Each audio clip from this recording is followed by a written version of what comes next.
Hello, this is Mrs. Porter. We're reading This Is Not a Drill, chapter 20.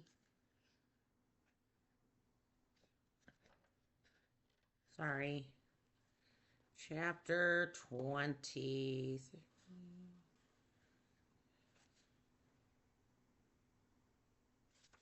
Chapter 26, Jake. It's starting on page 214. I open my eyes and Emery is there. She is wrapped in a blanket in a chair beside me, leaning on my bed, holding my hand. There's a tube running out of my side. A shaft of fire shoots through my shoulder when I reach for it. That's a chest tube, she says. They'll take it out after a few days. Chest tube? What the heck? I know it's uncomfortable, but try not to mess with it.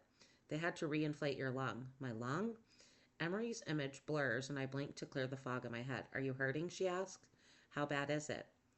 Bad? Real bad.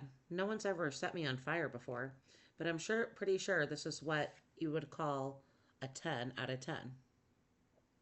Do you want me to get your dad? She asks. He just stepped out in the hall. I try to speak, but all that comes out is a hoarse croak. I look over at the window. It's dark outside. You're at Hensonville Hospital. The doctors say you're going to be fine, Jake. Fine? I'm going to be fine? There are tubes and wires and bags and machines, and I definitely don't feel fine. Do you remember what happened today? Emery asks. I try to focus, and then it starts to come back. There was a gun. I was rolling on the floor with Stutz. Stutz, I remember. You were shot in the chest. The bullet just nicked a lung, and you're in ICU. Emery's voice catches. I squeeze her hand. You were in surgery for over an hour, but the doctors say you'll make a full recovery. Oh, Jake, we were so lucky it missed your heart, and that it didn't hit any of the kids. The kids, I reached for the bed rail. Pain shoots through my body, and Emery grabs my arm. The kids are fine, Jake, all of them. They all are with their parents. Mrs. Campbell's good, too. She called earlier to check on you and to brag on us a little. And Patrick's going to be okay. He's here. His mom's with him. Patrick, I whisper. Oh, God, I'm sorry. I forgot you didn't know about Patrick. She brings her face close to mine and speaks softly. After you were shot, Mr. Worley ran out into the hall. Mr. Worley, the hamster? Patrick dove after him, and the police, it's a rookie cop, a young guy, fired at him. The cops shot Patrick? What happened was the cops were moving in because they felt like they were running out of time, and they heard the blast when you got shot. The gun, it was aimed at me. And this young cop, she says, the new guy panicked when he saw someone streak out into the hall. He just fired.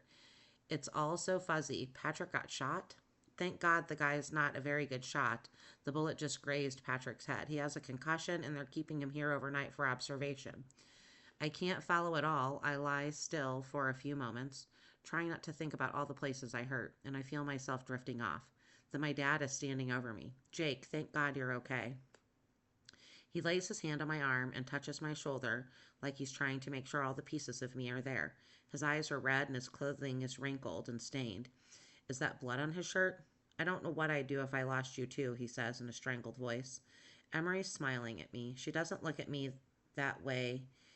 She hasn't looked at me that way in a long time. Emery told us what happened. You were so brave, Jake. Too brave. Did my dad just call me brave? You should never have. He stops and looks away. He could have killed you. He almost did. But I know you did what you did for the kids. I'm proud of you, son. Your mother would be proud of you, too. My eyes are stinging and there's a lump in my throat. My dad pulls himself together. He's back in mayor mode. I'm sad for his family, of course, and for the family of the security guard.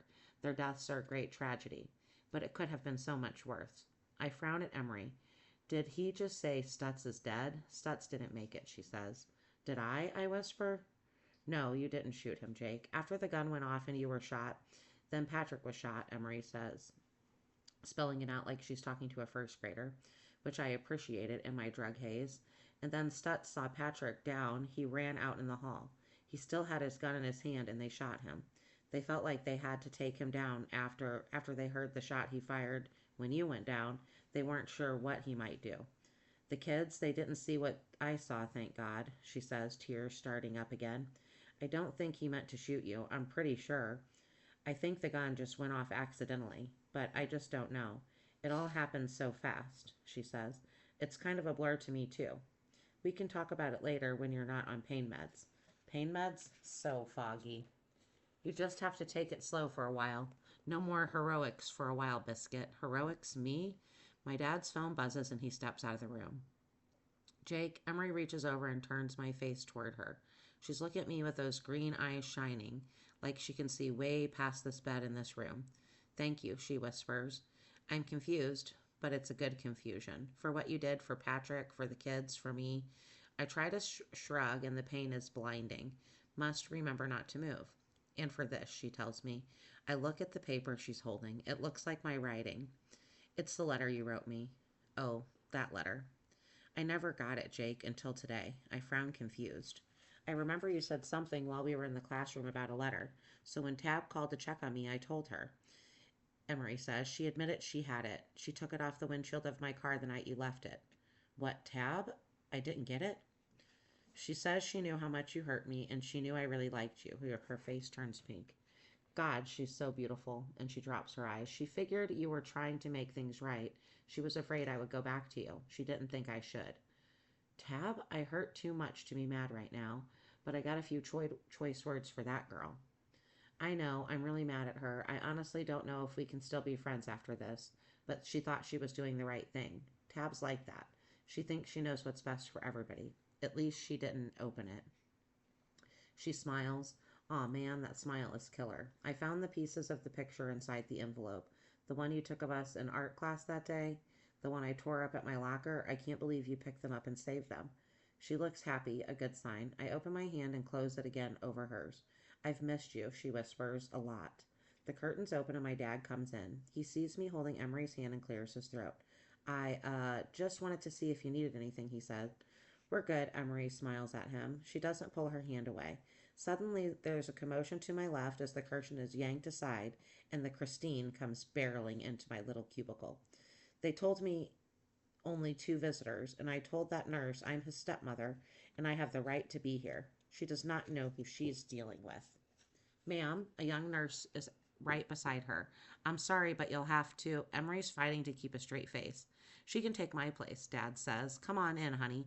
I'll wait in the hall for a bit. No, I'm just leaving, Emery says, standing up. She can have my spot.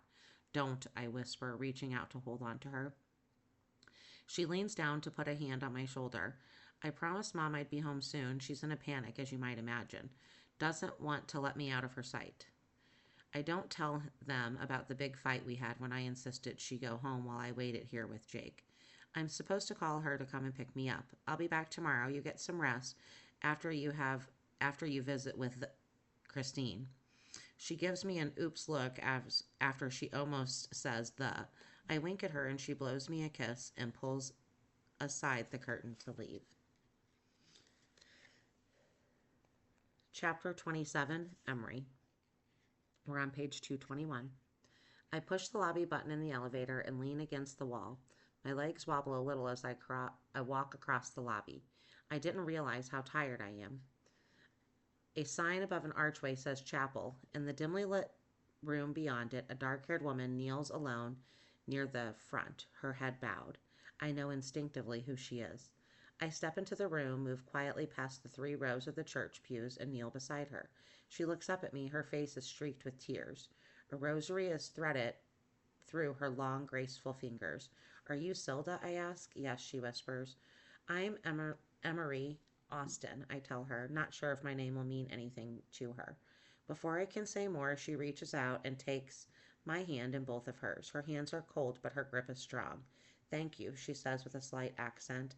She's pretty and soft-spoken. I didn't want to disturb you. No, I wanted to meet you. My baby, my Patrick, tells me you gave him hugs. I'm so sorry for what. She begins to cry. Is Patrick okay? She nods, and when she can't speak again, she asks, Are you all right? I'm fine. And the boy, Jake's fine too. I'm thanking God for sparing Patrick's life, and I'm praying for him to have mercy on your husband's soul. I'm so sorry you lost your husband. I lost Brian months ago, she says quietly, in a place far from here. I wish I had tried harder to help him, she says. I didn't know. No one could have seen what would happen. No, she shakes her head. It was obvious that he loved you very much, I tell her. I'm not sure how much I should say. Even the way he said your name. Her face crumples and she nods. I wish you could have known Brian in happier times. He was a good person. She wipes her face with her hand and says, I'm afraid Patrick won't remember him. He's so young. I wish he could remember what his father was like before. He will, I tell her, and I know I'm right. He'll remember his dad. He'll remember the good days. I reach out and hug her. There doesn't seem to be anything more to say. Oh, she says as I'm standing up to leave, he gave me something to give to you and Jake. Patrick did. She reaches into her purse and hands me a small stuffed animal, Lambie. Lambie with a tiny bloodstain right across his heart. It must have made the trip to the hospital in the ambulance with Patrick. I don't know how you did it, she says. Stay calm for the children. They're great kids, I answer, my voice cracking a little. I couldn't let them down. I dig in my purse for a Kleenex as I walk back out to the lobby. Suddenly, my legs nearly give way, and I drop to the chair near the front door, clutching the stuffed animal and trying to pull myself together. It hits me hard that I just saw two men die today. The face-to-face reality of Michael Higgins' death and Brian Studd's death has changed me in ways I don't even understand yet, and changed their families' lives forever. A line from the Dylan Thomas poem comes to me. After the first death, there is no other. Death can never again be an abstract concept for me. It feels like nothing else will ever have the same impact. Like Stutz said, I know things now I didn't know before. The tears flow and I let them. People walking past try not to look. They're probably used to crying here. The only thing that's keeping me from coming completely unhinged is knowing I can talk to Jake about it. My phone dings and I pull it from my purse. Need you, the somewhat blurry text says. Apparently Jake got his phone back. I smile, blow my nose in the wadded up tissue, and scroll back to an earlier message I read 3 times. Emery, call me, worried sick. Please let me know you're all right, Dad. I text him as soon as I got my phone back and saw his message. It's a number I didn't have, but one I plan to call later, when I have lots of time to talk. And then there are texts from Mom, a dozen or so, from Planet Please for reassurance that I'm okay to more recent orders for me to come home and get some rest. And then I make a decision, feeling for the first time in a while like the master of my own fate. Mom will just have to deal with waiting for me a little longer tonight. I know I need rest, but for the first time in a long time, I am fine. Just fine, Valentine. I tuck my phone back in my purse and my hand brushes the photograph. I take out the picture Jake took on the first day we talked in art class, and I now made up of a dozen jagged squares held together with Scotch tape. I smile at our unsuspecting faces, all happy and innocent and hopeful. All the pieces were still there, ready to be put back together in the spaces where they belong. I turn away from the door and I walk back to the elevator that will take me back to Jake. The end.